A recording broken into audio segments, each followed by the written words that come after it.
Dalam Bapa dan Putra dan Roh Kudus. Amin. Allah yang penuh kasih, puji syukur kami aturkan kepadamu bahwa kami diberi karunia yang melimpah sebagai anak-anakmu, putra-putrimu.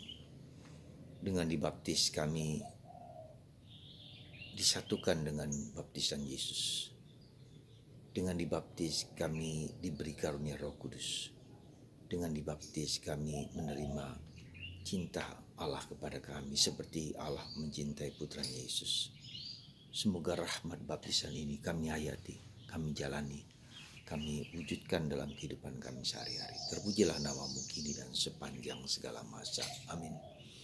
Para saudaraku terkasih dalam Kristus, hari ini kita Gereja Kudus memperingati hari pembaptisan Tuhan Yesus. Yang unik dan menarik dari baptisan Yesus ini adalah bahwa Yesus yang adalah Allah, sebetulnya dia tidak perlu dibaptis oleh baptisan Yohanes, baptisan karena dosa.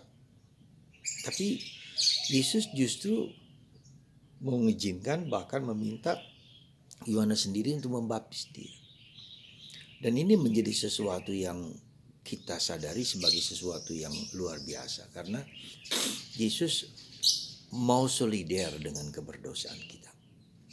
Dia tidak berdosa, tapi dia solider. Dia mengalami semua yang kita alami. Dan itulah Yesus. Dan itulah Tuhan. Dan itulah arti dari inkarnasi. Allah sungguh-sungguh sama seperti kita. Apapun yang kita alami, apapun yang kita rasakan, Yesus mengalami, kecuali dalam hal dosa. Dan ini sekali lagi menunjukkan kepada kita Allah Bapa, Allah Putra dan Allah Roh Kudus. Membuat kita begitu sadar akan untuk apa Allah menjadi manusia gitu loh. Mengapa harus menjadi manusia? Dan itulah yang mau dikatakan kepada kita, berharganya kita manusia.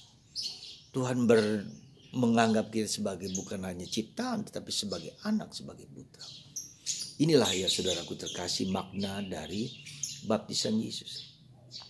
Allah menjadi manusia sama seperti kita, mengalami keberdosaan, kelemahan kita. Dan ini menunjukkan kepada kita betapa Allah menghargai kita, menerima kita, apa adanya, mencintai kita dengan seluruh dirinya. Tetapi lebih daripada itu, bahwa kita bisa tahu, bisa mengalami bahwa Tuhan hadir dalam kemanusiaan kita. Kita bisa tahu bahwa Allah tinggal bersama kita. Dan inilah yang membuat kita menjadi bisa berkontak, bisa berrelasi, mengalami kehadiran Allah sekarang pun, bukan hanya dulu tapi sekarang juga.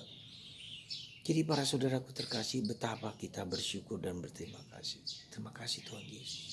Itu yang pertama. Yang kedua, apa yang menarik dalam kisah tentang hal ini adalah bahwa Yesus sungguh-sungguh Allah dan sungguh manusia, dan kita dipakai, dijadikan putra kesayangannya, dan kita bertindak atas nama Allah.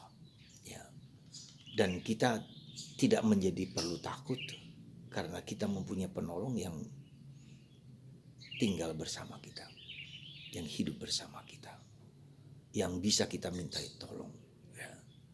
Jadi kalau kita merasa bahwa Tuhan tidak menolong kita, itu bukan karena salah Tuhan, tapi mungkin salah kita sendiri. Kita mungkin tidak mengakui, menerima, merasakan kebersamaan Dia dengan kita. Jadi disinilah kita lihat Allah bersama kita, Allah tinggal bersama kita, Allah mau menjadi bagian dari seluruh hidup kita. Semoga Anda dan saya dan kita semua berkenan dan bersedia dan mencari Tuhan di atas segala sesuatu. Bukan di tempat-tempat yang jauh, tapi justru di sekarang ini, di tempat ini, di mana Anda berada. Karena itu yang ketiga adalah kita menemukan Tuhan dimanapun kita berada. Tuhan ada di situ. Ya, dan itu kita belajar terus-menerus untuk melihat dan mengalami kehadiran Tuhan dimanapun berada. Dan bila Tuhan hadir, bila Tuhan datang, maka kita sungguh-sungguh berharga di matanya, dan kita dapat berkomunikasi, berdialog. Ya, tidak seperti yang katakanlah diajarkan oleh agama sebelah yang menganggap Tuhan begitu jauh, tapi Tuhan begitu dekat dengan kita. Anda dan saya, kita semua dapat mengalami Allah. Semoga kita mencari Allah di atas segala sesuatu, bukan mencari diri kita sendiri, bukan mengagungkan diri kita sendiri. Tuhan memberkati Anda dan saya dalam nama Bapa dan Putra dan Roh Kudus. Amin.